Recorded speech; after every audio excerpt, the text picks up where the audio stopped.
کله چې تاسو دعا غواړئ نو د دعا نه مخکې د الله تعالی د نوم درې پیری وای بیا بس تاسو هر دعا قبليږي یو دعا به مستاسو هم ضایع نزي او دا زنوي مګوري خام دا نبی کریم صلی الله علیه وسلم په حدیث شریف کې راغلی دی نبی کریم صلی الله علیه وسلم د حدیث شریف مفهوم دی وی کله چې انسان د دعا نه مخکې درې پیری وای یا ارحم الراحمین دا د الله تعالی نوم دی خام وی چې درې پیری ته مخکې وای یا ارحم الراحمین نو فرشته د انسان ته आवाज کوي چې اے انسان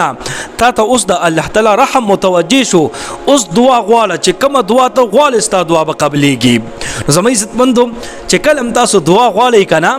نو د الله تعالی د نوم ته درې پیری وایي یا ارحم الراحمین یا ارحم الراحمین یا ارحم الراحمین دینه پس بیا د خپل مخصوص حاجت پوره کېدو لپاره د الله تعالی نه دعا غواړئ نو ان شاء الله تاسو دغه دعا به قبليږي دغه دعا به ان شاء الله تاسو نه رد کیږي صحیح شو کنه طریقې دا سیدا یو ځل خو تاسو ما سره ویلې خو بیا په تاسو ځان کوي کې بل فرض تاسو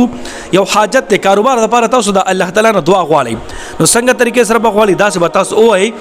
یا ارحم الراحمین یا ارحم الراحمین یا ارحم الراحمین ماته کل کاروبار را نصیب کړي دا شان د تاسو بیماری ختمېدو لپاره دعا غواړئ کنه نو بیا دا څه وایي یا ارحم الراحمین یا ارحم الراحمین یا ارحم الراحمین زما د بیماری ختمه کړي او ماته صحت را نصیب کړي کرشته ملاوي دو لپاره دعا غواړئ نو دا څه وایي تاسو یا ارحم الراحمین یا ارحم الراحمین یا ارحم الراحمین ما د خپل رشتہ را نصیب کې غرض چې کوم مقصد د پاره تاسو دعا غواړئ په دې طریقې سره دعا غواړئ درې پیری ته نمک یا ارحم الراحمین وایي او بیا د خپل حاجت پوره کېدو لپاره د الله تعالی نه ورپسې دعا غواړئ نو ان شاء الله د الله تعالی نظم پوره امید دې ځکه چې نبی کریم صلی الله علیه وسلم فرمایلی دی او د نبی کریم صلی الله علیه وسلم خبره دروغ کې دی نشي زمکا ټوکړه ټوکړه کې دی شي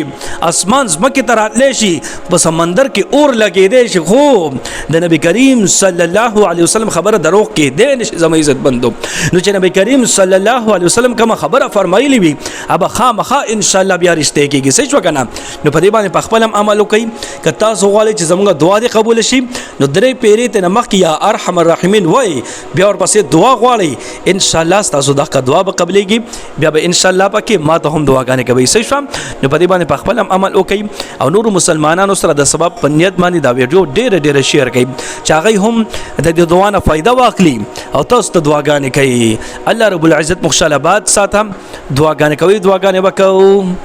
الله پامان